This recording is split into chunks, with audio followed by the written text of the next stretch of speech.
Intenta escuchar. Escucha el silencio que yace bajo las colinas de Europa, en las turberas de Irlanda, en la niebla que cubre el Danubio. No es el silencio del vacío, es el silencio de una voz perdida, la voz de todo un pueblo que una vez gobernó el continente. Se les llamaba celtas, galos, gálatas, nombres que les dieron otros, los griegos, que miraban con recelo y curiosidad a aquellos altos y rubios bárbaros del norte. Los romanos, que los veían como una amenaza eterna, una fuerza salvaje que debía ser doblegada o exterminada. Conocemos sus nombres, pero no conocemos sus voces. Su historia es una gran paradoja, un eco reflejado desde tierras extranjeras. Durante casi 1000 años, desde el siglo VIII a.C. hasta la caída del Imperio Romano, estas tribus fueron las indiscutibles dueñas de las tierras que se extendían desde el Atlántico hasta el Mar Negro. No constituían un único imperio con un solo gobernante, sino un mosaico, una constelación de cientos de tribus unidas por la lengua, la fe y el arte de la guerra. Sus guerreros tomaron y saquearon Roma en el 390 a.C., dejando una cicatriz en el alma de la ciudad eterna que tardaría siglos en sanar. Sus mercenarios sirvieron en los ejércitos de los reyes helenísticos. Sus tropas llegaron hasta Asia Menor y fundaron allí su propio reino, Galacia. Su legado está por doquier. Miles de asentamientos fortificados, oppidums, verdaderas protociudades con calles, talleres y templos, decenas de miles de sepulturas, desde modestas urnas hasta lujosos túmulos funerarios principescos, donde los líderes partían al otro mundo en carros de guerra, rodeados de oro y bronce. Sostenemos su legado en nuestras manos. Vemos espirales y trisqueles tallados en piedra y acuñados en monedas, diseños que parecen palpitar con una energía oculta. Contemplamos las hojas de sus espadas, forjadas con acero superior y adornadas con intrincadas incrustaciones. Admiramos los torques dorados, pesados y retorcidos como rayos congelados, que cuelgan del cuello de los jefes. Intentamos descifrar las escenas en los platos de plata del caldero de Gundestrup, el dios cornudo, los guerreros con crestas de jabalí en sus cascos, los misteriosos rituales.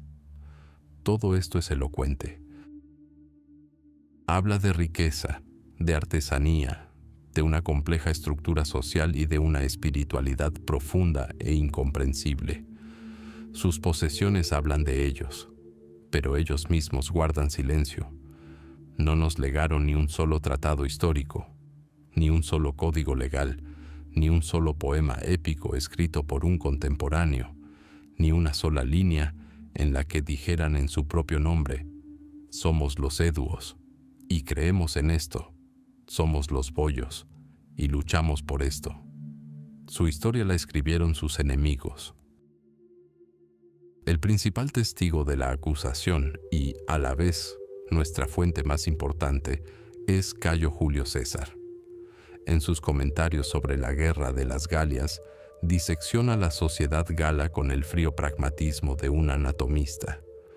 Describe sus conflictos, su valentía, sus supersticiones, pero escribe para el Senado, para el pueblo romano. Crea un enemigo que debía ser sometido.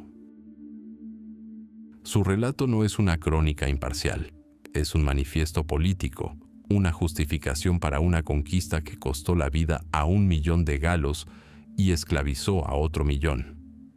Leemos a César y vemos a los celtas a través de sus ojos, los ojos de un conquistador. Los vemos a través de los ojos del geógrafo griego Estrabón, quien los describe como niños iracundos, jactanciosos y frívolos. Los vemos a través de los ojos de Posidonio, quien describe su costumbre de cazar cabezas con horror y admiración. Todos estos relatos ofrecen una perspectiva externa, la visión de la civilización sobre aquellos a quienes consideraba bárbaros. Es un espejo, sí, pero uno distorsionado.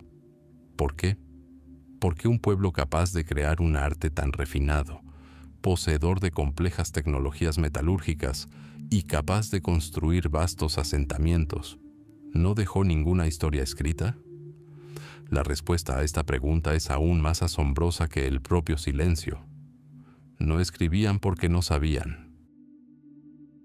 Los arqueólogos han encontrado cientos de objetos con inscripciones en galo, pero escritas en griego o latín.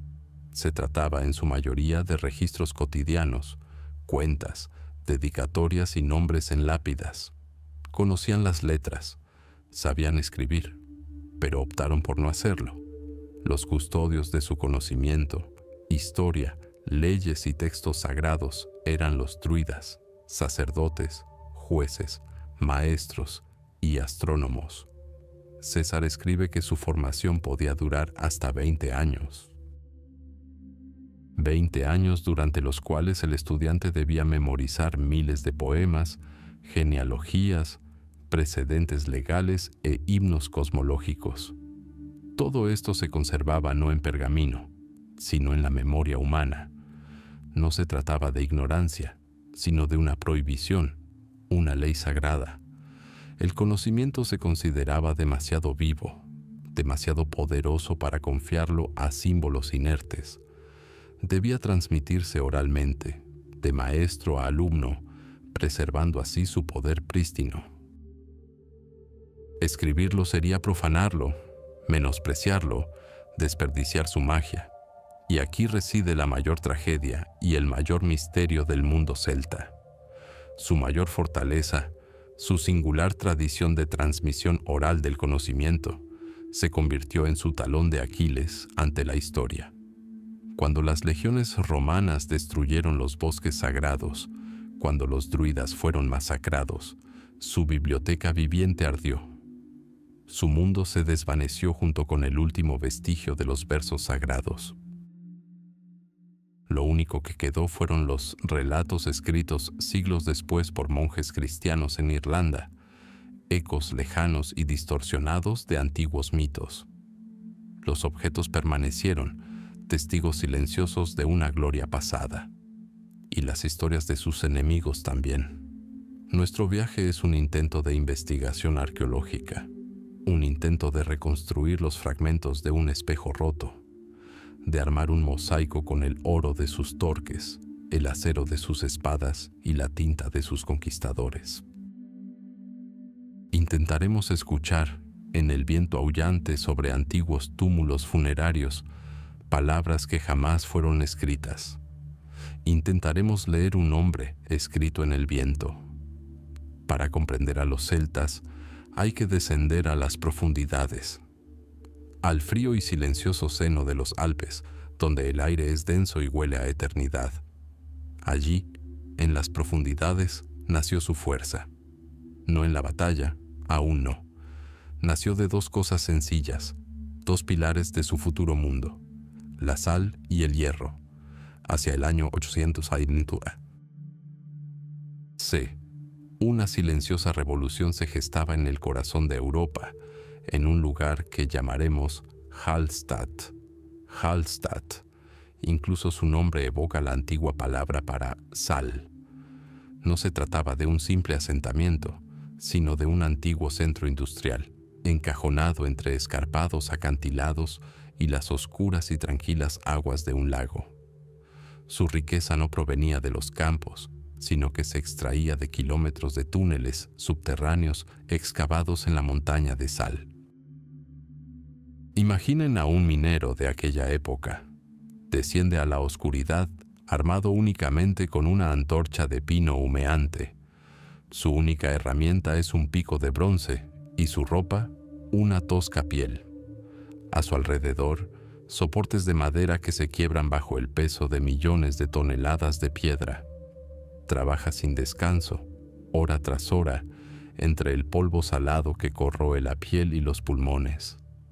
Arranca losas de sal grisácea, las guarda en sacos de cuero y las arrastra hacia arriba, hacia la luz. Este trabajo era monstruosamente difícil y mortalmente peligroso. A veces, la montaña se cobraba la vida de sus hijos. Miles de años después, los arqueólogos encontrarán sus cuerpos, perfectamente conservados en un sarcófago de sal. El hombre de sal no es un mito, sino un instante congelado de tragedia, legado desde la Edad del Hierro.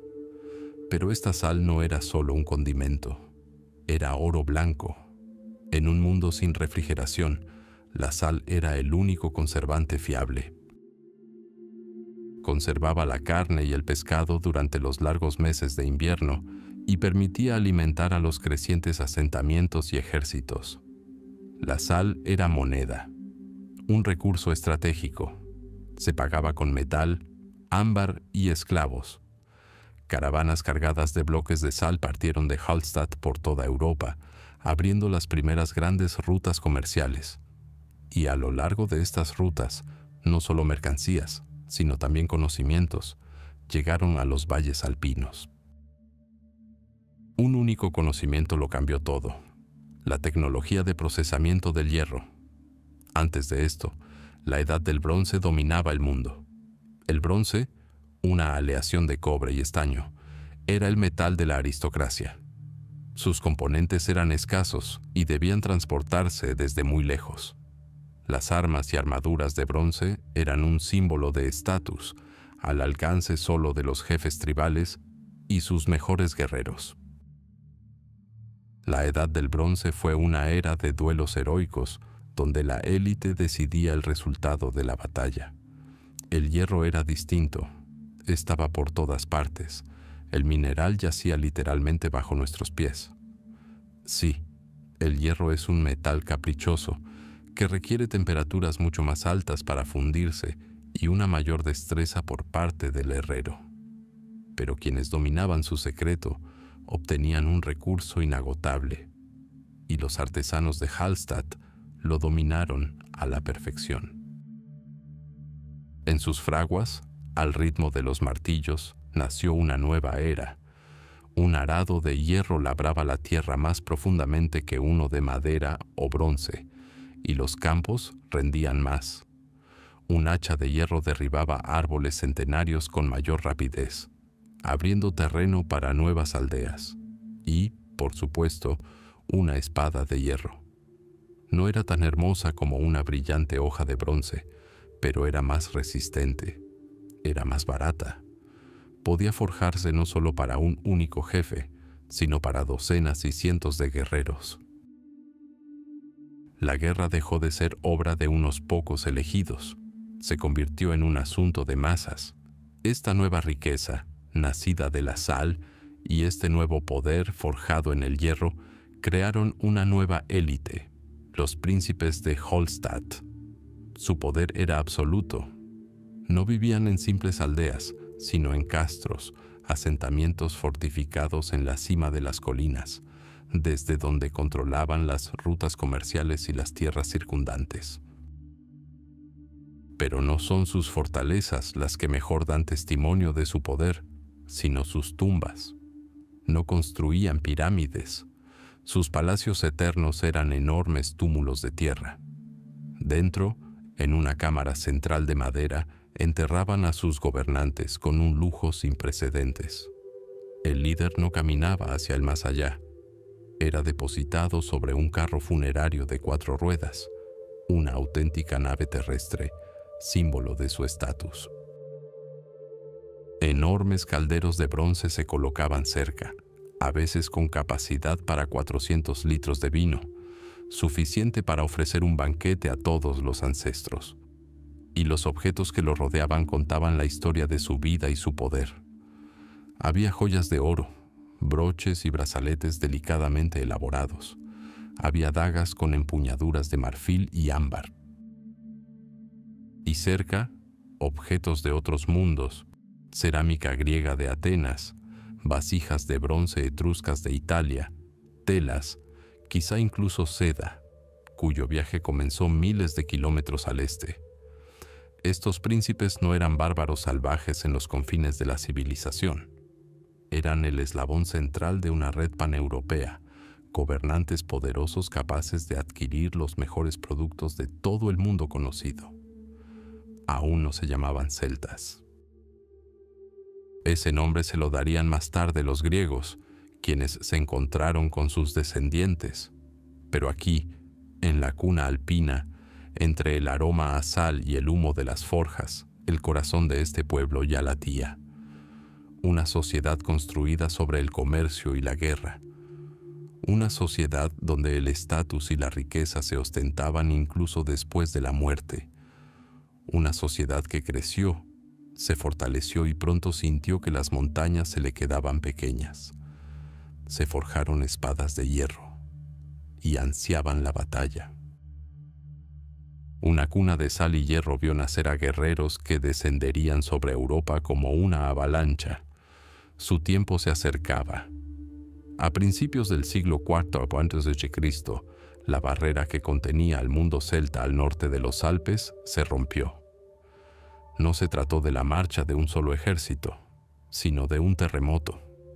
Pueblos enteros, decenas de miles de familias con carromatos, ganado y sed de nuevas tierras, se precipitaron hacia el sur, al floreciente valle del Po. Fue un torbellino, y en su epicentro surgieron los guerreros senones, liderados por un hombre cuyo nombre se convertiría en sinónimo de terror en todo el mundo antiguo: Breno. Su ruta los llevaba a través de tierras etruscas, hasta la ciudad de Clusium. Los habitantes sitiados imploraron ayuda a su nuevo y poderoso vecino, Roma. Roma envió embajadores, no soldados, sino diplomáticos. Pero en el fragor de la batalla bajo las murallas de Clusium, los enviados romanos, olvidando su neutralidad, desenvainaron sus espadas y se lanzaron al combate. Para Breno, esto era más que una simple violación. Era un insulto, redimible solo con sangre. Levantó el asedio de Clusium. Ahora tenía un nuevo objetivo: Roma. Los celtas recorrieron los 180 kilómetros que separaban Clusium de Roma en 3 días. No saquearon ciudades ni quemaron aldeas. Simplemente marcharon. Esta furia implacable y veloz era más aterradora que el mero bandolerismo. Los romanos, presas del pánico, reunieron un ejército y marcharon a su encuentro en el pequeño río Alia, afluente del Tíber. El 11 de julio del 390 a.C., 2 eras colisionaron en esta modesta ribera. Los romanos se mantenían hombro con hombro, con sus lanzas apuntando hacia las colinas, y desde esas colinas un aullido descendió sobre ellos. Un rugido inhumano y reverberante de miles de gargantas, amplificado por las serpentinas trompetas de Carnix, un sonido que parecía helar el alma. Y entonces los vieron, guerreros cuyos cuerpos estaban protegidos solo por pequeños escudos, sus torsos adornados con enormes torques dorados. Sus cabellos estaban fijados con cal en monstruosas crestas que recordaban las crines de animales salvajes. No caminaban. Se abalanzaban como una avalancha, blandiendo largas espadas diseñadas para cortar, no para apuñalar. La falange romana vaciló incluso antes del choque. El ataque psicológico había surtido efecto. El primer golpe de los celtas rompió la delgada línea de las legiones. Aquello no fue una batalla, fue una masacre. El ejército romano dejó de existir, transformado en una turba enloquecida que huía hacia las aguas salvadoras del Tíber. El río Alia se tiñó de rojo aquel día. 3 días después, las puertas de Roma se abrieron. La ciudad estaba desierta. Quienes pudieron se refugiaron en la inexpugnable colina capitolina. Quienes permanecieron se prepararon para la muerte. Ancianos patricios, ataviados con sus mejores togas, permanecían inmóviles en sillas de marfil en los umbrales de sus hogares, saludando a los bárbaros con muda dignidad. Los celtas, al ver por primera vez a estos ancianos silenciosos y de barba gris, se paralizaron, confundiéndolos con estatuas de dioses. Pero cuando uno de los guerreros osó tocar la barba de un senador y éste le respondió con un golpe de su bastón, la parálisis se rompió. La matanza había comenzado. Durante 7 meses, los celtas dominaron Roma. La ciudad fue saqueada y arrasada. Solo un puñado de defensores resistió en el Capitolio, escapando del hambre y la desesperación. Cuenta la leyenda que una noche, los celtas descubrieron un sendero secreto y casi alcanzaron la cima, pero los gansos sagrados del templo de Juno graznaron y despertaron a los guardias. Pero al final, no fueron los gansos, sino el oro, lo que decidió el asedio. Cansados de las enfermedades y exhaustos por el largo asedio, los celtas accedieron a marcharse a cambio de un rescate de 1000 libras de oro. Cuando los romanos se percataron de las pesas falsas en la balanza y protestaron, Brennus sonrió con sorna, arrojó su pesada espada sobre ella y pronunció una frase que Roma jamás olvidaría. Pae victis, ay de los vencidos. Roma fue humillada, quemada, devastada. El trauma de aquel día quedó grabado para siempre en su memoria colectiva, engendrando un temor a la amenaza gala que moldearía sus políticas durante los siglos venideros. Pero el torbellino no amainó.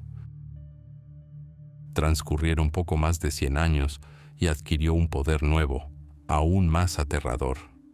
En el 279 a.C., un inmenso ejército celta, liderado por el nuevo Breno, invadió el corazón mismo del mundo helénico, Grecia. Su objetivo no era solo el oro. Su objetivo era el lugar más sagrado de toda la civilización antigua, el tesoro del templo de Apolo en Delfos. Los griegos, unidos ante una amenaza común, los enfrentaron en la famosa garganta de las Termópilas. La historia se repitió con aterradora precisión. Al igual que los persas 2 siglos antes, los celtas encontraron un desvío y atacaron a los griegos por la retaguardia. El camino a Delfos estaba abierto. Parecía que nada podía salvar aquel grandioso santuario.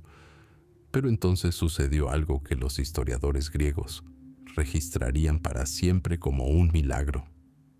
Dirían que el mismísimo dios Apolo intercedió por su hogar. Cuando los celtas se acercaron al templo, estalló una tormenta sin precedentes. La tierra tembló y enormes rocas comenzaron a desprenderse de las montañas, aplastando a las filas bárbaras. Relámpagos iluminaron el cielo y, según testigos presenciales, de la gélida niebla que envolvía las laderas del monte Parnaso, emergieron las figuras fantasmales de antiguos héroes que habían luchado junto a los griegos. Presos del terror supersticioso, exhaustos y sufriendo enormes pérdidas, los celtas vacilaron y huyeron. El propio Brennus resultó gravemente herido y, incapaz de afrontar la vergüenza, se suicidó. Así terminó la campaña, sin gloria alguna, pero los fragmentos de este torbellino se esparcieron por el mundo. Una parte de los guerreros celtas que sobrevivieron a la campaña griega cruzó a Asia Menor y fundó allí su propio reino, Galacia, convirtiéndose en mercenarios y reyes en tierra extranjera. 2 grandes ciudades, 2 de las mayores civilizaciones, Roma y Delfos. Ambas sintieron el aliento de aquel torbellino celta de furia y oro. Para algunos, se convirtió en una lección que forjó su futuro poderío militar. Para otros, en prueba de protección divina. Y para los propios celtas, fue la culminación de su era heroica, una época en la que sus nombres, proclamados al son de los carnixes, hicieron temblar al mundo entero. Tras el estruendo de los carros y el choque de las espadas, tras los furiosos gritos de los guerreros pintados de azul, apenas percibimos otra fuerza. Una fuerza que no lleva armadura y rara vez porta armas. Pero es esta fuerza la que temen los reyes, y es esta fuerza la que invocan los simples guerreros. Esta es la fuerza de los vestidos de blanco, la fuerza de los druidas. Para comprender el mundo celta, es preciso entender que éste no se basaba en la punta de una lanza, sino en el poder de las palabras y la memoria. Los guardianes de esta memoria eran los hombres de conocimiento, divididos en tres grandes clases. En la cúspide se encontraban los druidas, filósofos, jueces y sacerdotes. Por debajo de ellos estaban los adivinos, que leían el futuro en el vuelo de las aves y el humo de los fuegos sacrificiales. Y, finalmente, los bardos, poetas y narradores, cuyas canciones eran la historia viva de la tribu, su gloria y sus leyes. Juntos, constituían el sistema nervioso, la mente y el alma de la sociedad celta. Su conocimiento no estaba grabado en piedra ni escrito en pergamino. Vivía en sus mentes. El aprendizaje de un druida era una labor de toda la vida. Cayo Julio César, el hombre que traería la ruina a este mundo, escribió con asombro manifiesto que el aprendizaje podía durar hasta 20 años.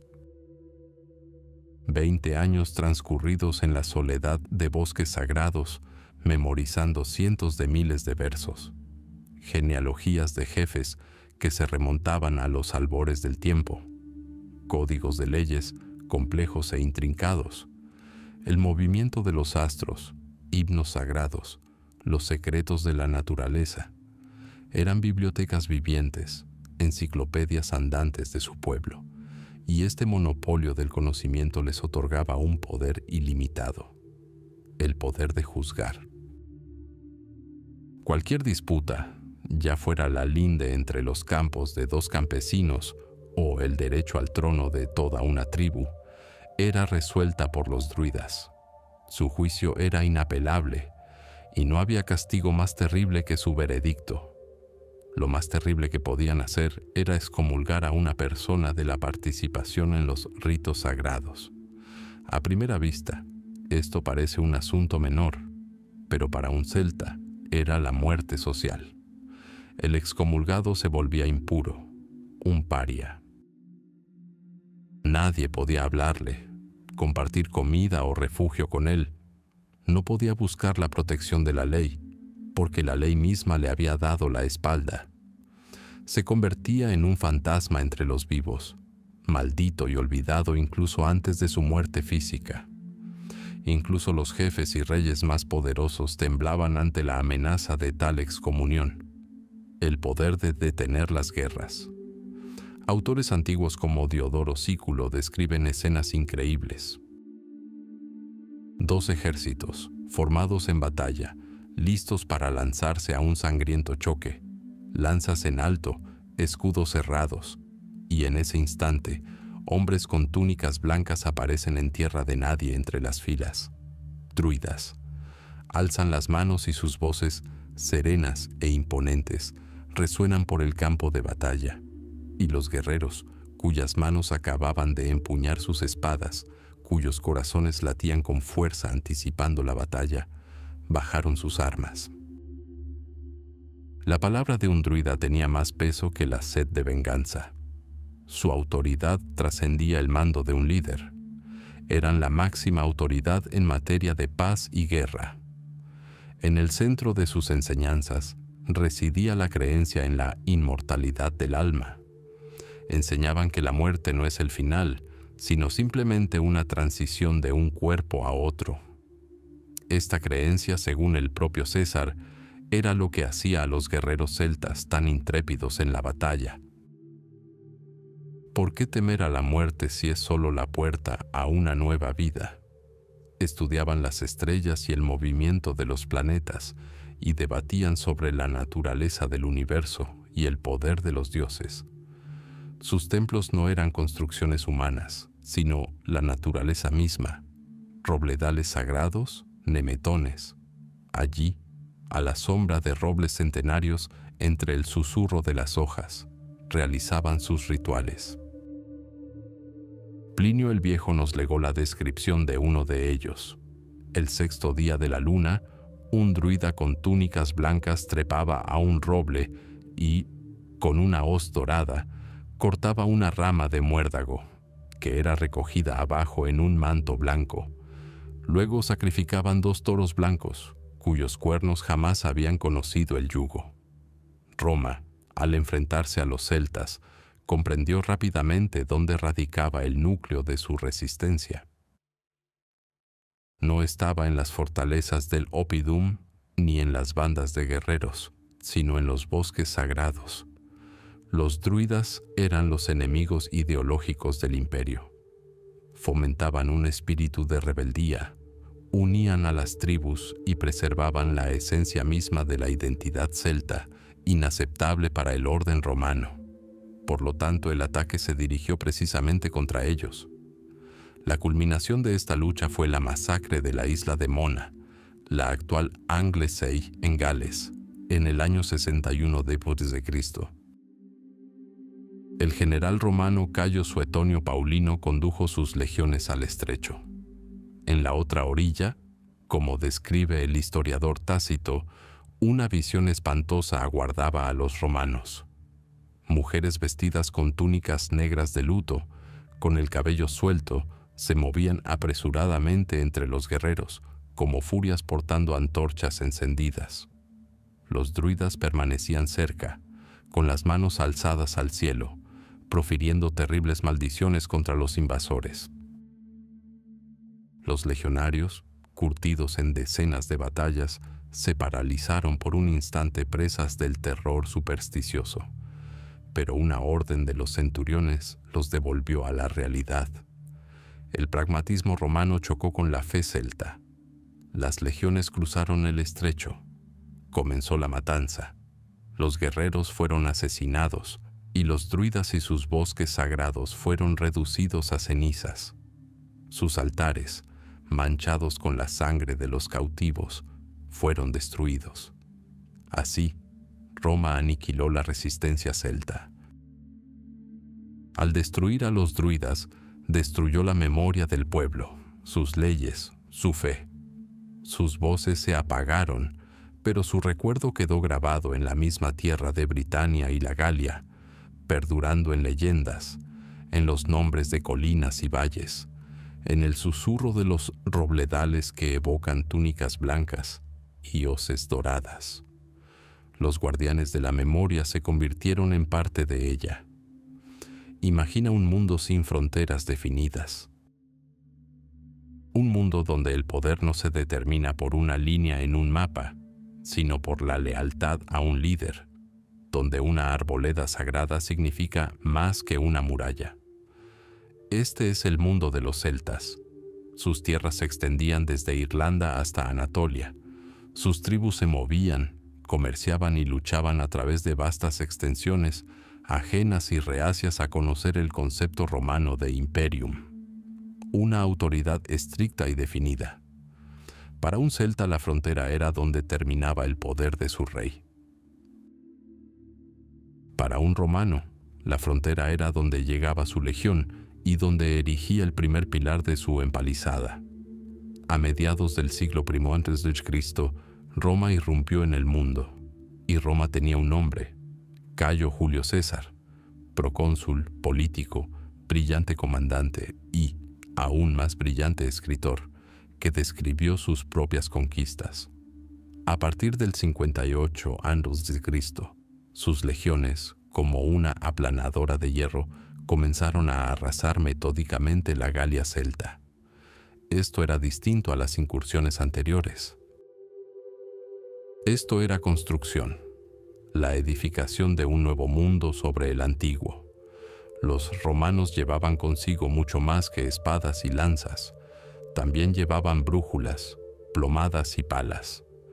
Donde ayer susurraba el roble sagrado, hoy resonaban el sonido de los martillos y el crujir de los cabrestantes que levantaban empalizadas. Las legiones trazaron caminos perfectamente rectos a través de los bosques ancestrales, ignorando antiguos senderos y cruzando arroyos sagrados. Cada noche, donde quiera que acampara el ejército, se alzaba un castrum, un rectángulo perfecto rodeado por un foso y una muralla, una pequeña fortaleza portátil, una pequeña Roma en medio de tierras bárbaras. Año tras año estas pequeñas Romas se multiplicaron. Se conectaban mediante caminos, formando una red, una trama que lenta pero inexorablemente enredó las tierras libres de los galos. El otrora vasto mundo celta comenzó a contraerse. Las cicatrices de las fortificaciones romanas empezaron a aparecer en su superficie. 8 años de guerra habían agotado la Galia. Tribus enfrentadas durante siglos finalmente reconocieron la amenaza común. Comprendieron que, solas, se enfrentarían a la muerte o a la esclavitud. Entonces apareció alguien capaz de unirlas, un joven jefe de la tribu arverna llamado Vercingetorix. Él entendió lo que nadie había entendido antes. Para derrotar a Roma, debían dejar de seguir sus reglas. No podían enfrentarse a las legiones en batalla campal. Había que privarlas de lo que les daba fuerza, los suministros. Vercingetorix proclamó la aterradora táctica de tierra quemada: quemar sus propias ciudades, aldeas y cosechas, dejar tras de sí un desierto que el ejército romano no pudiera atravesar. Esto era impensable para los galos, apegados a su tierra. Pero la desesperación era demasiado grande. 20 ciudades fueron incendiadas por sus propios habitantes, y esta táctica funcionó. Las legiones de César se morían de hambre, pero entonces Vercingetorix cometió un error. Cedió a la persuasión de sus compatriotas y perdonó la vida a una ciudad, Avaricum, creyendo que era inexpugnable. Los romanos la asaltaron. 40.000 de sus habitantes fueron masacrados. Tras esta catástrofe, Vercingetorix, con los restos de su inmenso ejército, unos 80.000 guerreros, se refugió en la fortaleza de Alesia, situada en lo alto de una colina. Esperó refuerzos de toda la Galia, confiado en que estaba a salvo dentro de las murallas. Ignoraba que César tenía la intención de construir una muralla a su alrededor. Lo que ocurrió en Alesia en el 52 a.C. no fue solo una batalla, fue una auténtica pesadilla de ingeniería. Los 50.000 legionarios de César se vieron atrapados entre dos ejércitos, el de Vercingetorix, con 80.000 hombres, atrincherado en la ciudad, y una gigantesca fuerza de socorro, más de 250.000 galos, que acudía a su rescate, y César tomó una decisión descabellada e impensable. Ordenó que Alesia fuera rodeada no por una, sino por 2 líneas de fortificaciones. Imaginen esta obra titánica. Decenas de miles de soldados, dejando a un lado sus espadas, tomaron palas. Erigieron un anillo interior, la línea de contravalación, de 17 kilómetros de largo, para cercar Vercingetorix. Luego construyeron un anillo exterior, la línea de circunvalación, de 21 kilómetros de largo, para protegerse del ejército del exterior. 2 murallas, coronadas por torres, rodeadas de fosos, algunos de ellos llenos de agua. Delante de los fosos, cavaron fosos para lobos con estacas afiladas en el fondo, camufladas con ramas.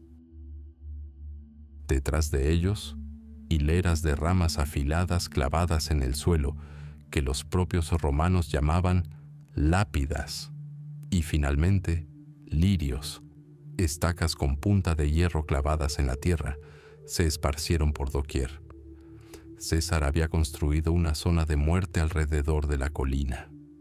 No solo había amurallado una ciudad, había amurallado la última esperanza de una Galia libre. Se desató la hambruna. En Alesia se comieron todos los caballos y luego todo lo que se podía masticar. Cuando la población civil empezó a morir, Vercingetorix la expulsó de la ciudad, mujeres, niños, ancianos, con la esperanza de que César les permitiera el paso. Pero César no lo hizo. y estas personas desdichadas murieron lentamente de inanición en el espacio entre las murallas de la ciudad y las fortificaciones romanas, ante la mirada de sus maridos e hijos y ante la mirada de los legionarios romanos. Por fin llegó el ejército de socorro. Cientos de miles de galos se abalanzaron sobre la muralla exterior. Simultáneamente, Vercingetorix lanzó una desesperada salida de la ciudad, atacando la muralla interior. Las legiones romanas lucharon en dos frentes. El aire se llenó del estruendo de los cuernos de guerra, los gritos y el choque del acero. César, con su capa escarlata, corría de un sector a otro, arengando a sus soldados. El drama había alcanzado su punto culminante. Esta fue la última gran batalla por la Galia. Pero la muralla resistió.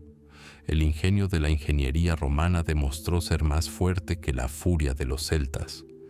El ejército de socorro galo fue derrotado y huyó. Al ver esto, Vercingetorix supo que todo había terminado. Al día siguiente se abrieron las puertas de Alesia. Los líderes galos salieron y depusieron las armas. Los cronistas afirman que el propio Vercingetorix, con su mejor armadura, se acercó a César a lomos de su corcel, rodeó silenciosamente su plataforma, desmontó, depositó sus armas a los pies del procónsul y se sentó a esperar su destino. La esperó durante 6 años en una prisión romana. Luego, durante el triunfo de César, fue paseado encadenado por las calles de Roma y estrangulado ritualmente. La caída de Alesia marcó el fin de la Galia libre. La muralla que César construyó alrededor de una sola colina encerró simbólicamente todo el mundo celta del continente. Ahora estaba dentro del Imperio Romano. Antiguas rutas fueron cortadas, viejos reinos destruidos. Había comenzado una nueva era, la era de la Galia romana. El mundo, antaño sin límites, quedó confinado para siempre dentro de las fronteras del nuevo orden. Y más allá de estas fronteras, en la brumosa isla de Britania, otros celtas miraban con ansiedad hacia el sur, escuchando el retumbar cada vez más fuerte de los martillos romanos. Italia, siglo IV a. Cristo. El aire vibra con el calor del verano y algo más, con rumores, con miedo. Desde el norte, más allá de los Alpes, una fuerza inexorable se mueve. No es solo un ejército, es todo un pueblo en movimiento. Galos de la tribu de los Enones. De larga cabellera, con pantalones a cuadros y pesados torques de oro al cuello, no buscan gloria, sino tierra. Su líder, Breno, los conduce al sur, al corazón de la península, hacia la ciudad que se autoproclama eterna, hacia Roma. Roma, por aquel entonces, aún no dominaba el mundo. Era simplemente una ciudad-estado fuerte y arrogante, acostumbrada a imponer su voluntad a sus vecinos. Al enterarse de la llegada de los bárbaros, los romanos no sintieron temor alguno, sino irritación. Reunieron un ejército, unos 40.000 hombres, y marcharon a su encuentro. Confiados, arrogantes, se encontraron a orillas del pequeño río Alia, a pocos kilómetros de la ciudad. Las legiones romanas, desplegadas en sus habituales e impenetrables líneas, aguardaban. Y entonces, desde detrás de las colinas aparecieron los galos. No marchaban en formación cerrada, avanzaban como una avalancha. 30.000 guerreros. Un grito. Un aullido, amplificado por las trompetas de Carnix, con sus boquillas en forma de cabeza de animal apuntando al cielo. Aquel sonido era más que una simple llamada a la batalla. Era un desafío al orden mismo, a la civilización misma. Los romanos vacilaron. Sus tácticas, perfeccionadas en las guerras contra los latinos y los etruscos, resultaron inútiles ante aquella furia primigenia. Los galos no maniobraron, simplemente atacaron, con toda su fuerza, con toda su voluntad. La línea flaqueó, vaciló y se derrumbó. La batalla del Alia no fue una batalla, fue una masacre. El pánico se apoderó de los legionarios. Huyeron, abandonando escudos, espadas, honor. Huyeron hacia Roma llevando consigo no la noticia de la derrota, sino la derrota misma. 3 días después, los galos se acercaron a la ciudad. Las puertas estaban abiertas, las murallas vacías. La ciudad estaba en silencio, un silencio sobrecogedor e inquietante. Breno y sus guerreros entraron en Roma con recelo, esperando una trampa, pero no había ninguna, solo había vacío. La mayoría de los habitantes habían huido. Únicamente permanecían los senadores más ancianos y nobles. Los galos vagaban por las calles desiertas, atravesando el foro, y allí los vieron, ancianos con togas blancas como la nieve y ribetes púrpura, sentados en sillas de marfil en los umbrales de sus casas, inmóviles como estatuas. Con largas barbas grises y bastones en mano, miraban fijamente al frente, sin mostrar ni miedo ni interés. Los galos se quedaron paralizados, atónitos ante tal espectáculo. Uno de los guerreros, envalentonado, se acercó al senador Marco Papirio y le tocó suavemente la barba. El anciano, ofendido por aquel toque bárbaro, lo golpeó con su bastón, y el silencio estalló. La ilusión se desvaneció. No eran dioses, eran hombres, y fueron asesinados, todos, allí mismo, en sus sillas. Roma fue entregada al saqueo, pero Roma no cayó del todo, no del todo. En la colina capitolina, en su inexpugnable ciudadela, se refugiaron los últimos defensores, varios miles de soldados y magistrados. Comenzó el asedio. Los días se convirtieron en semanas. Los galos, poco acostumbrados a los asedios, sufrieron enfermedades en la ciudad saqueada e incendiada. Los romanos sufrieron hambre en su roca. Una noche, los galos lanzaron un asalto desesperado. Encontraron un sendero secreto y, en silencio, al amparo de la oscuridad, ascendieron la ladera. Los perros callaban, los centinelas dormían. Parecía que todo había terminado. Y fue allí, no en las puertas de la ciudad, donde se desarrolló una historia que Roma contaría durante siglos. Los gansos sagrados del templo de Juno, las aves, intactas incluso por los hambrientos defensores, lanzaron un graznido frenético. Sus gritos despertaron a un guerrero llamado Marco Manlio. Corrió hasta el borde de la muralla y empujó al primer galo a escalar el abismo. Los defensores despertaron. El ataque fue repelido, pero los gansos no salvaron a Roma, solo salvaron sus últimos y desesperados vestigios. La ciudad que se extendía a sus pies seguía perteneciendo a los bárbaros. El asedio se prolongó. El hambre era más efectiva que cualquier asalto. Finalmente los romanos, exhaustos, entablaron negociaciones. Accedieron a pagar un rescate. Un pago para que el enemigo abandonara sus tierras. Se instalaron balanzas en el foro. Los galos trajeron sus pesas. Los romanos trajeron oro. 1000 libras de oro, el precio de la humillación. Cuando los sacos y las joyas se apilaron en las balanzas, los romanos protestaron. Las balanzas estaban descalibradas. Las pesas eran más pesadas de lo que debían ser. Exigieron justicia. Entonces, el líder galo, Breno, se acercó a la balanza. No dijo nada. Simplemente se desabrochó el cinturón, sacó su pesada espada de hierro y la dejó caer con un estrépito sobre la balanza. La balanza se deslizó bruscamente hacia abajo, y entonces pronunció unas palabras que quedarían grabadas a fuego en la historia romana, una cicatriz en el alma de toda una civilización. Vae victis, ay de los vencidos. Roma pagó. Pagó tanto por el oro como por el peso de la espada.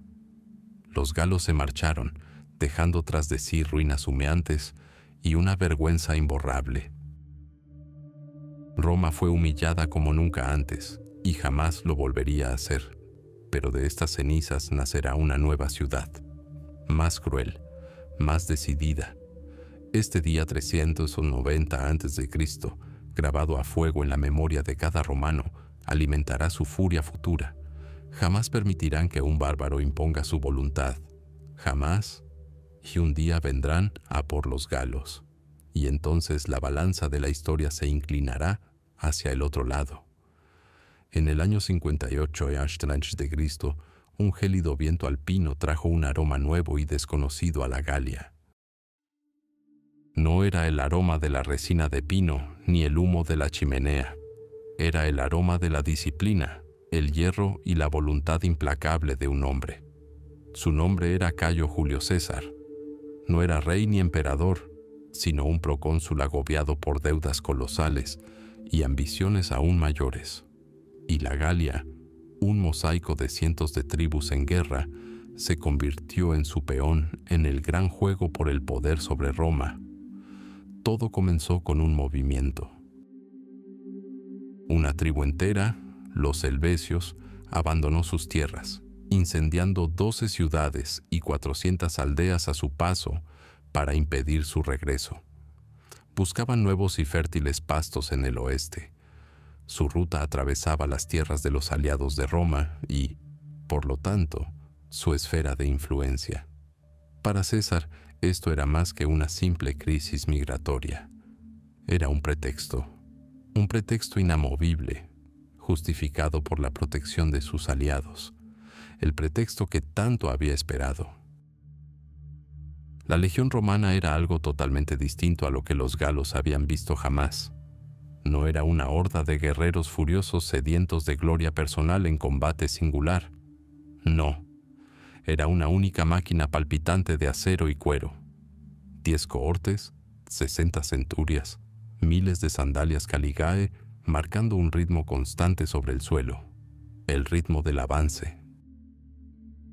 Cada legionario formaba parte de un muro de escudos scutum, tras el cual, como la mordedura de una víbora, se lanzaba una estocada corta y letal con el gladius.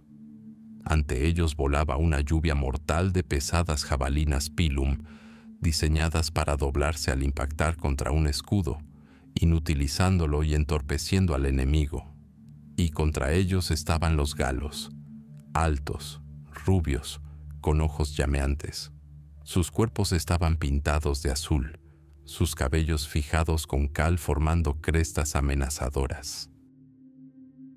Su arma era una espada larga y cortante que requería un movimiento preciso y espacio. Su fuerza radicaba en el furor celta, un frenesí sagrado de batalla que arrasaba a los enemigos en el primer ataque. Despreciaban la armadura, considerándola propia de cobardes. Sus líderes, ataviados con oro y bronce, luchaban desde carros, desafiando a los mejores de sus enemigos a un duelo singular. Aquel fue un choque de más de 2 ejércitos. Fue un choque de 2 filosofías de guerra, una máquina colectiva e impersonal contra un individualismo furioso y apasionado. En Bibracte, la capital de los eduos, estas 2 filosofías chocaron en un sangriento combate. Decenas de miles de guerreros galos, incluyendo mujeres y niños en el tren de bagajes, se abalanzaron sobre las 6 legiones de César. El aire se rasgó con el rugido de miles de gargantas, el choque discordante de los cuernos de guerra de Carnix, sus fauces de bronce estallando en aullidos bestiales. La primera oleada de helvecios fue sofocada por una lluvia de pilum. La segunda se estrelló contra un muro impenetrable de escudos. César, observando la batalla desde una colina, no vio caos, sino un problema matemático. Flanqueó a los galos y atacó su indefenso tren de bagajes. Los gritos de rabia se convirtieron en gritos de desesperación. La batalla se transformó en una matanza y la matanza en una persecución. De los 368.000 helvecios que habían huido de sus hogares, solo un tercio regresó. La sombra del águila se cernió sobre las tierras celtas, pero César lo entendió. La Galia no podía ser conquistada solo por la fuerza. No solo era un líder militar, sino también un maestro de la política. Su principio rector era divide et impera, divide y vencerás. Se adentró en la compleja red de alianzas, agravios y traiciones intertribales. Apoyó a una tribu contra otra, a los edúos contra los secuanos, a los remios contra los belgas. Concedió a los líderes la ciudadanía romana, oro y vino. Enredó a la aristocracia gala en una maraña de obligaciones y deudas, haciéndola dependiente de su voluntad. Convirtió a los enemigos en enemigos de sus vecinos.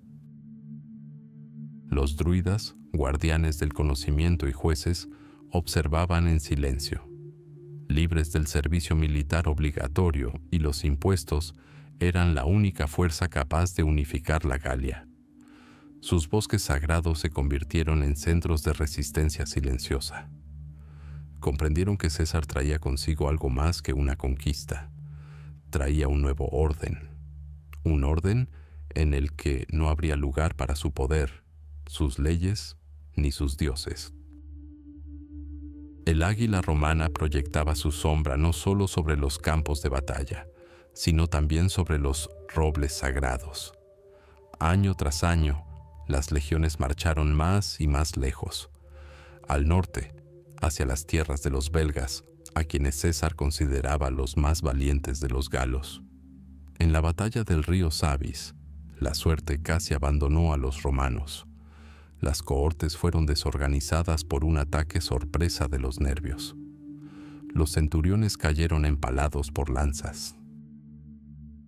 El mismísimo estandarte de la 10ª Legión, orgullo de César, estuvo a punto de ser capturado. Entonces, el procónsul mismo tomó un escudo de un soldado raso y se lanzó al fragor de la batalla, infundiendo con su ejemplo la fortaleza de las legiones vacilantes.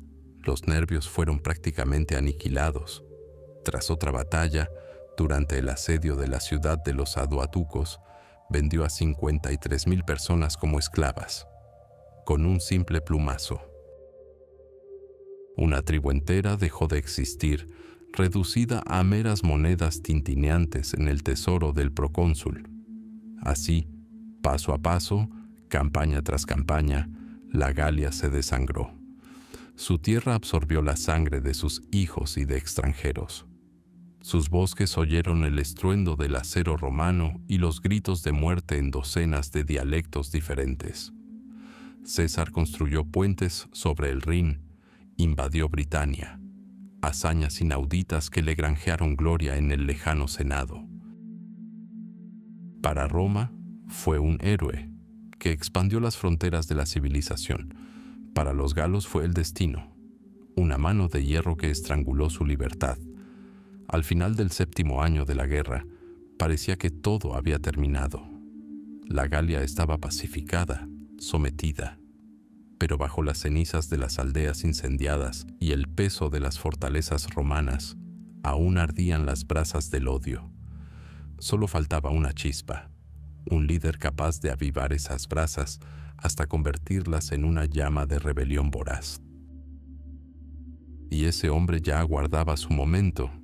La sombra del águila era larga y oscura, pero las batallas más desesperadas por la Galia aún estaban por venir. Año 52 a.C. El otoño tiñe los bosques de la Galia de colores rojo sangre y oro, pero en la fortaleza de Alesia, en lo alto de una colina, solo queda un color, gris. Muros de piedra gris, polvo gris bajo los pies y un manto gris de desesperación en los rostros de los 80.000 guerreros atrapados en su interior. Su líder, Vercingétorix, quien había unificado la Galia, ahora veía cómo su mayor logro se convertía en su tumba. Afuera, en el valle, yacía el genio metódico e implacable de Roma, Cayo Julio César. No se limitaba a asediar la ciudad, estaba construyendo una doble jaula de tierra, madera y acero. El primer anillo, la línea de contravalor, se extendía 11 millas alrededor de Alesia. No era solo una muralla, sino un laberinto mortal, una profunda zanja y luego otra llena de agua. Más allá, una empalizada de 4 metros de altura coronada con torres cada 24 metros. Pero el horror acechaba bajo tierra. Frente a la muralla se extendía un campo de trampas, estacas afiladas clavadas en zanjas y cubiertas de maleza. Los romanos las llamaban sarcásticamente lápidas. Más allá estaban los lirios, fosos para lobos con estacas al rojo vivo en el fondo. Y finalmente, las espuelas, clavos de hierro clavados en el suelo, apenas visibles entre la hierba. Esta línea se construyó para impedir la fuga, pero César sabía que todo el poderío de la Galia libre acudiría en ayuda de los sitiados. Por eso construyó una segunda muralla, una muralla simétrica, una línea de circunvalación de 14 millas de largo. Estaba orientada hacia afuera, hacia las colinas y los bosques de donde llegarían los refuerzos galos. Las mismas zanjas, las mismas torres, los mismos campos de trampas mortales. 10 legiones, unos 50.000 hombres, se encontraron atrapados entre dos murallas, sitiando y siendo sitiados a la vez. Día y noche, el sonido de martillos y palas resonaba. Los romanos estaban creando una obra maestra de ingeniería que aplastaría la rebelión gala de una vez por todas. Dentro de Alesia, el tiempo transcurría de otra manera.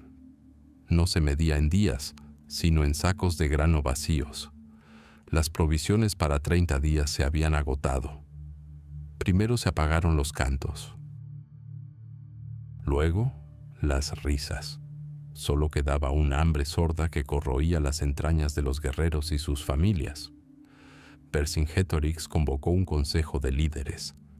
El aire de la sala estaba cargado del olor a sudor y miedo.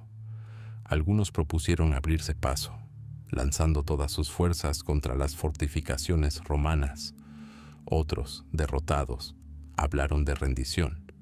Entonces Critognato, líder de los arvernos, se alzó. Sus palabras, preservadas para la historia por el propio César, cayeron en el silencio como piedras en una tumba. Habló de sus antepasados, quienes, atrapados en sus fortalezas durante la invasión de los cimbrios y los teutones, no se rindieron. Para sobrevivir y continuar la lucha, devoraron los cuerpos de aquellos que ya no podían empuñar armas. Critognato no abogó directamente por el canibalismo, pero lo presentó como ejemplo del máximo sacrificio en nombre de la libertad. Mejor comerse a los de su propia especie que convertirse en esclavos de Roma. Tal era su aterradora lógica. Su propuesta fue rechazada, pero otra, no menos cruel, fue aceptada.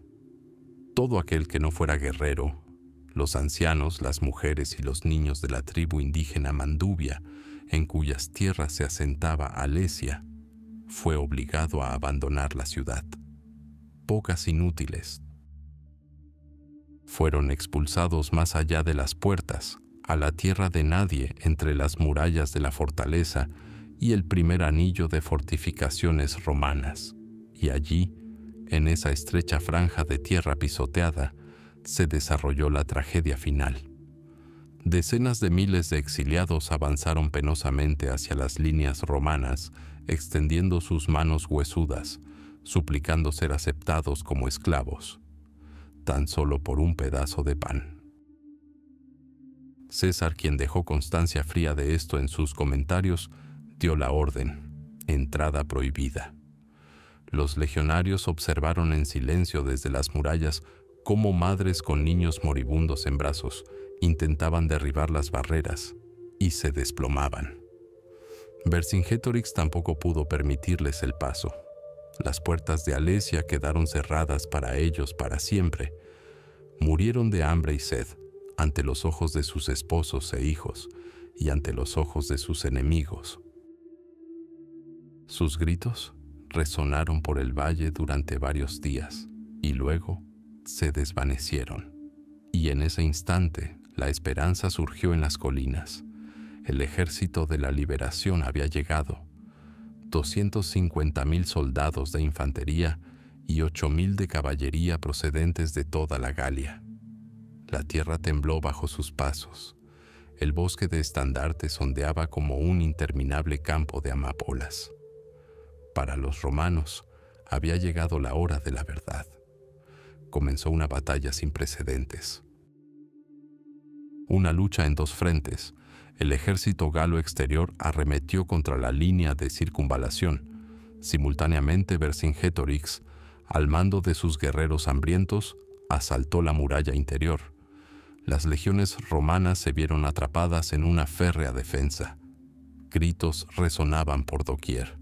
El silbido de las flechas, el choque de las espadas, el estruendo de las máquinas de asedio. Oleada tras oleada de galos del exterior caían en las trincheras y estacas. Los galos del interior, presa de la desesperación, intentaban rellenar las trincheras e incendiar las torres. La batalla se prolongó durante todo el día. La tensión era máxima. Parecía que las líneas romanas estaban a punto de ceder. Entonces César hizo su jugada. Se puso su capa escarlata de comandante para que sus legionarios pudieran verlo desde lejos y condujo personalmente a las reservas, al fragor de la batalla. Su aparición, como un relámpago, infundió nuevas fuerzas a los exhaustos soldados. Simultáneamente, su caballería, al mando de Tito Labieno, realizó un amplio cerco y atacó la retaguardia del grueso del ejército galo. Fue el final. Al divisar la caballería romana a sus espaldas, los galos vacilaron. El orden se hizo añicos, cundió el pánico y luego la masacre. El inmenso ejército liberador se dispersó y huyó, perseguido y masacrado por los romanos y sus mercenarios germánicos. Los guerreros en las murallas de Alesia lo vieron todo. Vieron cómo su última esperanza se convertía en una sangrienta carnicería. Oyeron los gritos de agonía de sus hermanos, y el silencio que siguió fue más terrible que cualquier fragor de la batalla. Al día siguiente las puertas de Alesia se abrieron. Vercingétorix convocó un consejo y solo dijo una cosa: estaba dispuesto a sacrificarse para salvar a los demás. Poco después, salió solo de la fortaleza, ataviado con su mejor armadura ricamente decorada, montado en su corcel de guerra. Cabalgó en silencio hasta el estrado donde se encontraba César. Lo rodeó. Luego desmontó, se quitó la armadura y las armas, y las depositó silenciosamente a los pies del procónsul. El último grito en Alesia fue un grito de silencio. El grito se apagó. La Galia libre dejó de existir en el año 60 d.C. Cuando la niebla aún cubría densamente los pantanos de Isenia, murió Prasutagus. Era rey de los Icenos, una tribu de Britania.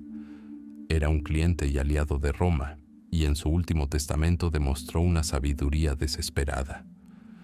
Legó su reino no solo a sus dos hijas, sino también al emperador romano Nerón. El cálculo era simple y lógico.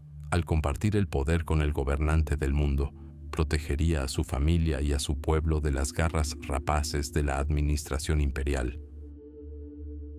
Este cálculo resultó fatalmente erróneo. Para el procurador romano Cato Deciano, el testamento no era un contrato, sino una invitación al saqueo. El reino de los Icenos fue declarado propiedad romana. Las tierras de la nobleza fueron confiscadas y los libres, reducidos a la esclavitud. Cuando la viuda de Prasutago, la reina Boudica, osó protestar, fue sometida a una humillación que habría doblegado el espíritu de cualquier líder. Fue azotada públicamente como una esclava rebelde. Sus hijas adolescentes fueron violadas por soldados romanos. Los romanos creían que la humillación era el fin, que extinguía el fuego, pero desconocían a los celtas. Para ellos, la humillación no era el fin, sino el comienzo. Era la chispa que encendía un polvorín de odio reprimido. El nombre de Boudica, una mujer alta con una mata de pelo rojo fuego que le caía por debajo de la cintura y una voz aguda y penetrante, se convirtió en un estandarte.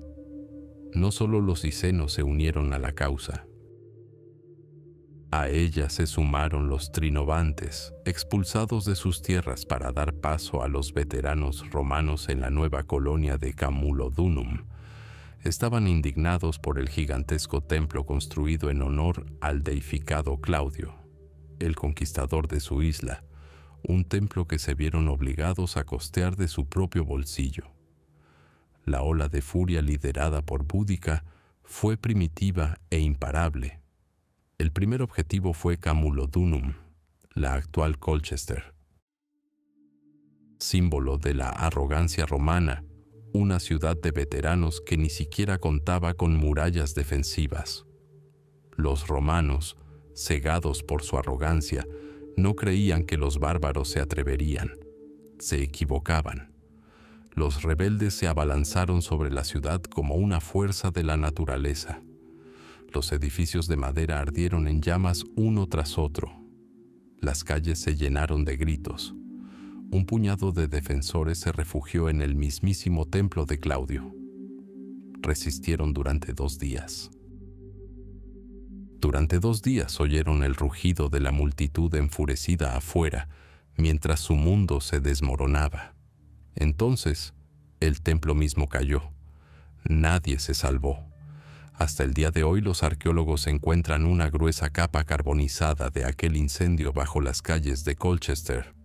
Una capa de destrucción que sella la historia de la masacre. La noticia de la caída de Camulodunum llegó a la 9ª Legión Hispánica. Su legado, Quinto Petilio Cerial, envió a unos 2000 legionarios para reconquistar la ciudad. Subestimó al enemigo. El ejército de Boudica emboscó y aniquiló casi por completo al destacamento romano. Solo la caballería, liderada por el propio legado, logró escapar. La 9ª Legión, orgullo de Britania, fue derrotada y humillada. El procurador Cato Deciano, cuya codicia había desencadenado esta conflagración, huyó presa del pánico a la Galia. En aquel tiempo el gobernador de Britania, Cayo Suetonio Paulino, se encontraba muy al oeste, en la isla de Mona, la actual Anglesey. Libraba una guerra no solo contra guerreros, sino contra el corazón de la resistencia celta, los druidas.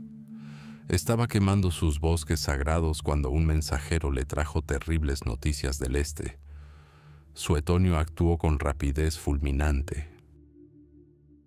Tomó un destacamento de caballería y cruzó a toda velocidad territorio hostil hasta el siguiente objetivo de los rebeldes, el próspero puerto comercial de Londinium. Londinium, la futura Londres, era otra ciudad sin murallas, repleta de mercaderes, comerciantes y ciudadanos romanos. Suetonio llegó, evaluó la situación y tomó una decisión brutal, pero militarmente acertada. Con su escaso ejército, no podía defender la ciudad. La sacrificó. Ordenó la retirada, abandonando a sus habitantes a su suerte. Lo ocurrido en Londinium y luego en Verulamium, la actual St. Albans, fue una repetición del horror de Camulodunum, pero a una escala aún mayor. Tácito escribe que los britanos no tomaron prisioneros ni los vendieron como esclavos. Su objetivo era el exterminio. Ejecuciones, torturas, ahorcamientos, crucifixiones. Se vengaban de décadas de opresión, de tierras robadas, de honor mancillado. El olor a humo y muerte se cernía sobre el sureste de Britania. Fuentes romanas hablan de 70.000 romanos y sus aliados muertos. Esta cifra puede ser exagerada, pero refleja la magnitud de la catástrofe. Toda la provincia estaba al borde de la destrucción, pero Suetonio Paulino no huyó. Se retiró, reuniendo sus fuerzas. Se unió a la Legión 14 y a las vexillaciones de la 20. En total, contaba con unos 10.000 soldados curtidos en la batalla. Frente a él, según diversas estimaciones, Boudica lideraba un ejército 10, quizá incluso 20 veces mayor. Estaba en la cima de su poder, segura de la victoria, tan segura de hecho que su séquito incluía carromatos con las esposas e hijos de los soldados que habían acudido a presenciar la derrota final de los romanos. Suetonio eligió el lugar de la batalla decisiva con ingeniosa precisión. Un valle estrecho, con un denso bosque a sus espaldas y a los lados. Esto privó a los britanos de su principal ventaja, la superioridad numérica. No podían flanquearlos, solo les quedaba atacar de frente, estrellándose contra el muro de acero de las legiones. Antes de la batalla, Boudica recorrió el lugar alrededor de sus tropas en un carro, acompañada de sus hijas. No habló como una reina que luchaba por el poder, sino como una mujer sencilla que vengaba su libertad arrebatada, su cuerpo maltrecho y la deshonra de sus hijas. Era una batalla por la supervivencia, por la libertad o la muerte. Su discurso, tal como nos lo transmite Tácito, resuma furia y desesperación. Suetonio, sin embargo, fue breve y conciso. Habló a sus soldados no de gloria, sino de disciplina. Les ordenó mantenerse firmes, ignorando los gritos salvajes de los bárbaros. Primero, derriben sus pila, luego luchen con espadas y escudos, avanzando como una sola máquina de acero. Y así comenzó la batalla. El incontable ejército celta avanzó con un rugido ensordecedor. La tierra tembló bajo el paso de decenas de miles de pies y el estruendo de los carros. Se abalanzaron sobre la delgada línea romana, seguros de aniquilarla. En respuesta, las legiones lanzaron miles de pila. Las jabalinas pesadas y de punta blanda perforaron los escudos y los doblaron, inutilizándolos. La primera oleada de atacantes tropezó y se desorientó. En ese instante, como una sola unidad, la infantería romana avanzó en formación de cuña. Comenzó la sangrienta matanza. En el estrecho valle, la superioridad numérica de los celtas jugaba en su contra. Se obstruían entre sí, sin dejarles margen de maniobra. El gladius romano, una espada corta de estocada, era el arma ideal para tal combate cuerpo a cuerpo. Los legionarios, protegidos por grandes escudos scutum, aniquilaron metódicamente, avanzando paso a paso hacia el interior de la multitud enemiga. Cuando los britanos vacilaron y huyeron, les aguardaba una trampa final. Su retirada fue bloqueada por su propio tren de bagajes.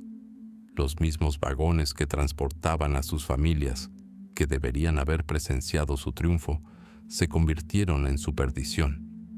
Se desató una masacre. Los romanos mataron a todos, soldados, mujeres, incluso a los animales del tren. La derrota fue absoluta. La rebelión nacida del fuego y la venganza se ahogó en su propia sangre. Boudica, según Tácito, reacia a ser capturada, se envenenó. El carro de fuego y venganza quedó reducido a cenizas, dejando tras de sí tierra calcinada y el recuerdo de la furiosa reina que osó desafiar a la mismísima Roma. El águila romana proyectaba su sombra sobre los bosques druídicos. Las legiones marcharon con fuego y espada por la Galia, cruzando el Canal de la Mancha y adentrándose en las brumosas tierras de Britania. El hierro venció al hierro, la disciplina frenó el furioso ataque. Pero ¿cómo conquistar aquello que no habita en fortalezas, sino en el susurro del viento y el murmullo del arroyo? ¿Cómo conquistar el alma de un pueblo? Roma conocía la respuesta. La conquista nunca termina en el campo de batalla. La verdadera victoria se forja en los altares. Los romanos eran pragmáticos por naturaleza. No contemplaban el panteón de los celtas conquistados con horror ni desdén, sino con el interés práctico de un coleccionista. No buscaban erradicar a los dioses extranjeros, sino comprenderlos, conocerlos y apropiárselos. Este proceso, frío y calculador, se denominaba interpretatio romana, interpretación romana. Su esencia radicaba en su brillante simplicidad. Vuestro Dios, decían los romanos, es en realidad nuestro Dios, simplemente le llamáis con otro nombre. Esto no fue un acto de misericordia, fue la forma más sofisticada de asimilación cultural. En lugar de erigir muros entre las religiones, Roma construyó puentes. Fíjense en Lug el multiusos, el gran dios de la luz, patrón de las artes y los oficios, cuyo nombre dio origen a la principal fiesta de la cosecha, Lugnasad. Los romanos se fijaron en él, un dios asociado al comercio, la artesanía, los viajes. Un momento, es nuestro Mercurio. Y de repente por toda la Galia y Britania surgieron santuarios dedicados no solo a Mercurio, sino a Lug Mercurio. En los altares se podía ver al dios con un casco romano, pero con símbolos celtas, una lanza y un cuervo. Lo antiguo y lo nuevo se entrelazaban en un nudo único e inseparable. El centro de su culto se convirtió en la ciudad de Lugdunum, la actual Lyon, la fortaleza de Lug. Roma no destruyó al dios celta, lo integró en su sistema imperial, convirtiéndolo en parte del orden mundial. ¿Y qué decir de las sagradas aguas termales de Gran Bretaña, donde durante siglos se veneró a Sulis, la diosa local de la curación? Tras la conquista romana en el año 43 d.C., este lugar se transformó. Sobre las aguas curativas, en las que los celtas realizaban ofrendas, surgió uno de los complejos de templos y balnearios más magníficos al norte de los Alpes, y estaba dedicado a Sulis Minerva. Los romanos vieron en la diosa celta rasgos de su propia diosa de la sabiduría, las artes y la curación. Ahora, nobles celtas y oficiales romanos se sumergían juntos en las cálidas aguas, ofreciendo plegarias a la deidad de doble nombre. Le pedían curación a Sulis, pero lo hacían en un templo construido según todos los cánones de la arquitectura romana, bajo el patrocinio de Minerva. La antigua fe no desapareció. Se vistió con el atuendo romano. El mismo escenario se repitió una y otra vez. El dios Taranis, a menudo representado con una rueda, símbolo del fuego celestial y del sol, fue identificado sin dudarlo con el dios supremo de los romanos. Así nació Júpiter Taranis. Los guerreros celtas, que habían rezado al dios de la guerra Camulo, ahora se dirigían a Marte Camulo. Se reconstruyeron santuarios, se sustituyeron los antiguos ídolos de madera por intrincadas estatuas de piedra. Pero la esencia del lugar, su poder sagrado, permaneció. Sin embargo, no todos los dioses del bosque celta se adaptaron tan fácilmente al panteón romano. Algunos permanecieron demasiado ajenos, demasiado salvajes. Tal fue el caso de Cernunnos, el dios cornudo de la naturaleza, señor de las bestias, a menudo representado sentado en la posición del loto, rodeado de ciervos y serpientes. Poseía una cualidad primigenia que no encajaba en el panteón romano. No existía un equivalente adecuado para él. Siguió siendo Cernunnos, un recordatorio silencioso de la profundidad de la cosmovisión celta que Roma no podía ni comprender ni asimilar. Del mismo modo, la diosa ecuestre Epona, patrona de los caballos, Era tan importante para la caballería celta que servía en el ejército romano que ocurrió lo contrario. Los propios romanos la incorporaron a su panteón sin darle un segundo nombre. Era única. Transcurrieron siglos. El imperio que con tanta habilidad había asimilado a los dioses se encontraba en el umbral del cambio. Una nueva fe llegó de Oriente, la fe en un solo Dios, sin rivales, el cristianismo. Parecía que este era el fin de los antiguos cultos, pero la historia no sigue líneas rectas. Para sobrevivir y prevalecer en estas tierras, la nueva religión se vio obligada a emplear los mismos métodos que Roma. Consideremos a Brígida, una de las santas más veneradas de Irlanda. Su historia recuerda sorprendentemente a la diosa pagana Brigantia, patrona de la poesía, la herrería y la sanación. La festividad de Santa Brígida, el 1 de febrero, coincide precisamente con la antigua fiesta celta de Imbolc, un día de fuegos y purificación dedicado a la diosa madre. Los fuegos sagrados que ardían en honor a Brigantia no se extinguieron, simplemente se reavivaron en honor a Santa Brígida. El nombre cambió, pero la llama permaneció intacta. Este proceso se repetía por doquier. Las antiguas arboledas sagradas, donde los druidas realizaban sus rituales, no fueron completamente deforestadas. Se construyeron capillas a su sombra. Los manantiales y pozos sagrados, a los que la gente acudía durante siglos en busca de sanación, fueron consagrados en honor a la Virgen María o a los santos locales. La gente seguía acudiendo a las aguas en busca de milagros, al igual que sus antepasados. Simplemente recitaban oraciones diferentes. Un lugar de poder seguía siendo un lugar de poder. Así, los dioses celtas aprendieron a sobrevivir. Cambiaron sus nombres, se vistieron con togas romanas y luego con hábitos monásticos. Sus festividades se integraron al calendario cristiano, sus atributos se transmitieron a los santos y sus historias se transformaron en cuentos de hadas y leyendas. No fueron destruidos por la espada ni el fuego. Se disolvieron, se hundieron en las profundidades, se convirtieron en parte de la tierra misma, parte del folclore, parte del código cultural de los pueblos europeos. Y quizá aún hoy, junto a un antiguo pozo en algún lugar de la naturaleza irlandesa o un bosque bretón, se pueda sentir su presencia invisible. Los dioses no han muerto, simplemente cambiaron de nombre y aprendieron a esperar. Cuando la última águila de la 9ª Legión se desvaneció entre la bruma caledonia y el emperador Honorio llamó a sus cohortes restantes para defender Roma en el año 410, una sombra se cernió sobre Britania.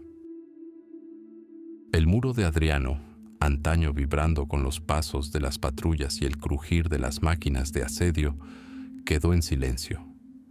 Roma había desaparecido, para siempre.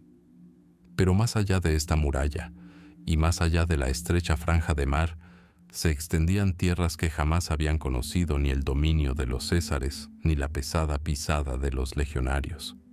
Islas envueltas en niebla. Hibernia, a la que los romanos llamaban la tierra del invierno, y Caledonia, la tierra de los pictos, el pueblo pintado. Para Roma, no eran más que los confines salvajes e inhóspitos del mundo. Pero fue aquí, lejos del imperio en decadencia, donde el espíritu celta no solo sobrevivió, sino que floreció con una abundancia sin precedentes. Imagina Irlanda en el siglo V. No es un único reino, sino un mosaico de más de 100 pequeños reinos, los Tuatha, cada uno con su propio jefe, Ri, y su propia colina sagrada.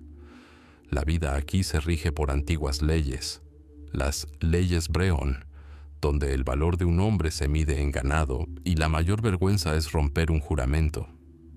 La guerra no es una aniquilación total, sino un deporte ritual. una incursión en el ganado, una forma de demostrar valor. En las sagas cantadas por los narradores Philid al son de las arpas en las largas noches de invierno, los héroes luchan no por tierras, sino por honor. Cuchulainn, el más grande de ellos, defiende Ulad él solo contra un ejército entero. Su historia no es un relato de conquista, sino una epopeya de lealtad y destino trágico.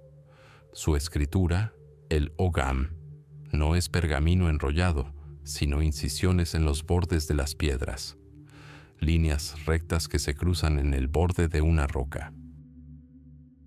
Los nombres de los ancestros, las fronteras de los dominios, es tan dura como la piedra sobre la que está tallada y tan recta como una lanza. Es un mundo que parece congelado en el tiempo, un eco de la era heroica descrita por César en la Galia. Pero fue en este mundo donde los druidas aún veneraban robledales sagrados y los guerreros juraban lealtad a las diosas de los ríos, donde llegó algo completamente nuevo. No llegó con una espada, sino con palabras. Lo trajo un hombre que conoció esta tierra como esclavo. Se llamaba Patrick. Secuestrado por piratas irlandeses en su juventud, pasó 6 años pastoreando ovejas en las laderas, escuchando una lengua extranjera y contemplando estrellas extranjeras. Escapó, pero regresó, ya no como esclavo, sino como obispo, y obró un milagro, pero no del tipo que cuenta la leyenda. No exorcizó serpientes, que nunca habían existido en Irlanda. Su genio residía en otra parte. No quemó la antigua fe con fuego. Imprimió un nuevo patrón sobre la antigua tradición. Habló a los irlandeses de la Trinidad usando el trébol, un símbolo que comprendían desde la cuna. Construyó iglesias no sobre los emplazamientos de santuarios paganos, sino junto a ellos, permitiendo que el antiguo poder fluyera hacia el nuevo. La cruz celta, donde el círculo de la eternidad y el sol abrazan el crucifijo cristiano, se convirtió en el símbolo perfecto de esta unión. La fe en los Sidhe, el pueblo mágico de las colinas, no desapareció. Simplemente se convirtieron en ángeles caídos. Antiguas diosas como Brígida se convirtieron en santas cristianas. E Irlanda respondió. Mientras la Europa continental se sumía en el caos tras la caída de Roma, los monasterios irlandeses, Clonmacnoise, Glendalough, Armagh, se convirtieron en faros del saber. En sus scriptoria, los monjes, con increíble paciencia y destreza, copiaron no solo la Biblia y las obras de los padres de la Iglesia, sino que también registraron sus propias sagas paganas. El Táin de Cooley, el cortejo de Etain. Preservaron para nosotros las voces de sus antepasados.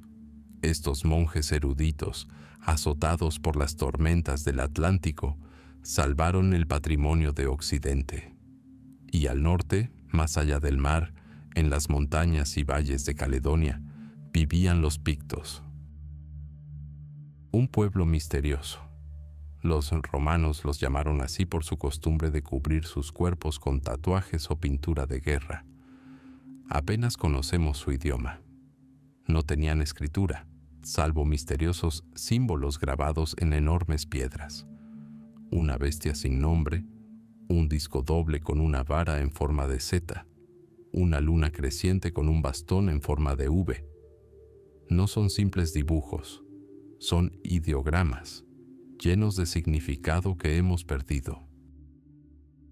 Son testigos silenciosos de toda una civilización cuya historia se cuenta en piedra, no en pergamino. Repelieron las incursiones romanas, lucharon contra los anglos y los sajones, fueron dueños de su tierra, agreste pero hermosa, y un nuevo mundo llegó también a ellos. Se lo trajeron sus parientes celtas, los escoceses y gaélicos del reino irlandés de Dalriata, que comenzaron a emigrar a la costa oeste de Escocia. Y con ellos llegó otro monje irlandés, un aristócrata exiliado llamado Columba. En 563 fundó un monasterio en la pequeña isla de Iona, perdida entre las Hébridas. Iona se convirtió para el norte en lo que Armagh fue para Irlanda, un corazón espiritual, un centro de aprendizaje y arte. Desde allí, Columba y sus seguidores predicaron a los reyes pictos, llevándoles no solo la fe, sino también la escritura y nuevas formas de organización social. Se produjo una lenta fusión de los dos pueblos, los escoceses gaélicos y los pictos, que, siglos más tarde, daría origen a un único reino, Escocia. Lejos de las calzadas imperiales y los foros en ruinas, los celtas de la isla crearon algo único. Su arte no es realismo romano, es un complejo e hipnótico entrelazado de ornamentos, animales, espirales, nudos y figuras humanas. Observen las páginas del libro de Kells o los diseños del broche de Tara. Es más que joyería. Es una meditación, un mapa del universo donde no existe el vacío, donde todo está conectado. Es la encarnación visible de la cosmovisión celta. Así, entre la bruma de los confines del mundo, mientras el imperio agonizaba, el mundo celta no solo sobrevivió, sino que renació. Asimiló la nueva fe y la transformó, creando una civilización cuyo resplandor iluminaría durante mucho tiempo una Europa que se oscurecía. Fueron los guardianes de la llama. Y esta llama no se encendió en Roma, sino en sus propios corazones. El águila romana proyecta su sombra sobre la Galia. Vercingétorix, el último líder del pueblo leal al cielo libre, arroja sus armas a los pies de Cayo Julio César ante las murallas de Alesia. Esto sucedió en el año 52 a.C. Las hogueras del Opidatum se extinguieron. Los cantos enmudecieron. La fría piedra de las calzadas romanas yacía sobre caminos sagrados, y villas y foros se alzaron en lugar de arboledas sagradas. Un siglo después, el mismo destino aguardaba a Britania. La rebelión de Boudica, furiosa y sangrienta, fue sofocada por la disciplina y el acero de las legiones romanas. Parece como si la historia hubiera terminado. Como si el mundo celta, ese continente vibrante y vivo de cultura, se hubiera hundido, dejando tras de sí tan solo unos pocos nombres de ríos y colinas en el mapa de un nuevo y ordenado imperio. Pero el hierro de las legiones no pudo reforjar el alma. La historia celta no terminó, se sumió en la clandestinidad, cambió su apariencia, aprendió a hablar latín, pero conservó su antiguo acento. Cuando el imperio, aparentemente eterno, comenzó a desmoronarse bajo los ataques de nuevas tribus, el mundo celta no resurgió de las cenizas. Nunca murió. Simplemente esperó. El principal campo de batalla por la herencia no fue la tierra, sino la fe. La nueva religión proveniente de Oriente, el cristianismo, parecía destinada a asestar el golpe final y definitivo al mundo pagano de los druidas. Y, en cierta medida, así fue. Se talaron árboles sagrados y se quemaron ídolos. Pero sucedió algo asombroso. No fue tanto una conquista como una síntesis. El druida, guardián de la sabiduría oral, da paso a un santo, pero este santo a menudo conserva el antiguo nombre y su vida reproduce las hazañas del dios ancestral. La diosa Brígida, patrona de poetas y herreros, del fuego y del hogar, se convierte en Santa Brígida, cuyo culto en Irlanda era prácticamente indistinguible del pagano. Las antiguas festividades del ciclo anual no desaparecieron.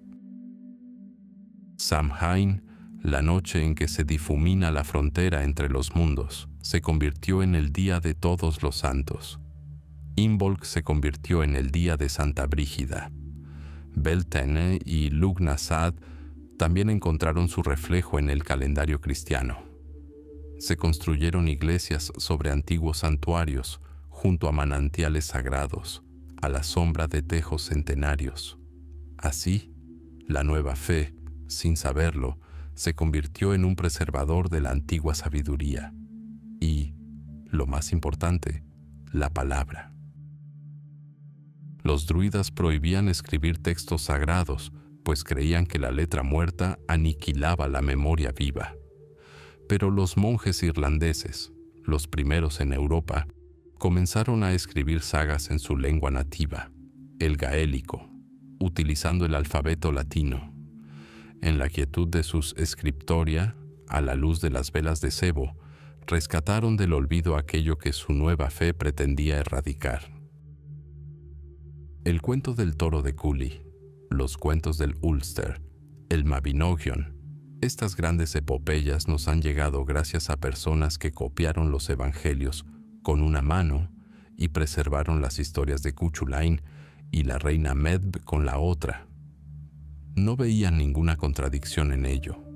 Para ellos era la herencia de su tierra, de su pueblo. Mientras la Europa continental se sumía en la Edad Media, Irlanda, que jamás había conocido la bota romana, se convirtió en un oasis de luz. Un oasis de santos y sabios. Desde allí, misioneros como San Columba regresaron a Gran Bretaña y al continente, trayendo consigo no solo la cruz, sino también un arte celta cristiano híbrido y único. Estos nudos entrelazados, estas espirales, estos animales estilizados que vemos en las páginas del libro de Kells o en las cruces de piedra de Clonmacnoise, constituyen un lenguaje visual que habla de la unidad de todas las cosas. Esta es la filosofía druídica, plasmada en tinta y cincel. El mundo celta se contrajo geográficamente, se replegó a los confines de Europa, donde los acantilados se encuentran con el océano, a Irlanda, Escocia, Gales, Cornualles, la isla de Man y la Bretaña francesa. A estos confines celtas. Allí, a pesar de todos los imperios y conquistadores, sobrevivieron las lenguas, galés, irlandés, gaélico escocés, bretón. Sobrevivieron en canciones, en relatos junto al fuego, en la tenacidad de quienes se negaron a olvidar los nombres de sus ancestros. De este mundo, de las leyendas galesas del olvidado líder de los britanos, nacerá el mayor mito de la civilización occidental, el mito del rey Arturo. En él, vislumbramos la sombra del verdadero caudillo romano-británico del siglo V o VI, que luchó contra los invasores sajones, pero su historia, recontada y embellecida, absorbió toda la magia del pasado celta. Su espada Excalibur, que le entregó la Dama del Lago, su mentor Merlín, mitad hombre, mitad espíritu, su última morada en la misteriosa isla de Avalon, todo ello evoca el mundo de los druidas, un mundo donde lo sobrenatural siempre está presente. Pasaron los siglos. Los celtas perdieron batallas una y otra vez. Los ingleses conquistaron Gales e Irlanda, y los clanes escoceses fueron derrotados en Culloden en 1746. Parecía que el final era inevitable, pero entonces comenzó una nueva dispersión. Millones de irlandeses y escoceses, impulsados por el hambre y la pobreza, cruzaron el océano. Llevaban consigo equipaje sencillo, pero en sus recuerdos, en su música, vivían las antiguas historias, y así el eco celta se extendió por todo el mundo. Resonó en los montes Apalaches, donde el violín irlandés dio origen a la música country. Brotó en los nombres de ciudades de América, Canadá y Australia. Hoy vivimos en un mundo impregnado de este legado, a menudo sin darnos cuenta. Cada vez que los niños se disfrazan de monstruos para Halloween, recrean inconscientemente el antiguo ritual de Samhain. Cada melodía interpretada con gaitas o arpas transmite la melancolía y la valentía de un pueblo que habitó los confines de la tierra. Quien viste un suéter irlandés con sus intrincados diseños está en contacto con un arte cuyas raíces se remontan a la Edad de Hierro. Los celtas no construyeron el Coliseo. No dejaron códigos legales grabados en piedra. Su imperio era un imperio espiritual, no territorial. Enseñaron que no existe una frontera infranqueable entre el mundo humano y el espiritual, entre la vida y la muerte, entre el pasado y el presente. Y quizá esta sea su mayor lección para nosotros. No desaparecieron. Se fundieron con el paisaje, con la cultura, con nosotros mismos. Escucha. Sus voces no están en manuscritos. Están en el viento que canta sobre los túmulos funerarios, en la lluvia que golpea los tejados de las antiguas capillas, en el eco que vive en nuestros huesos.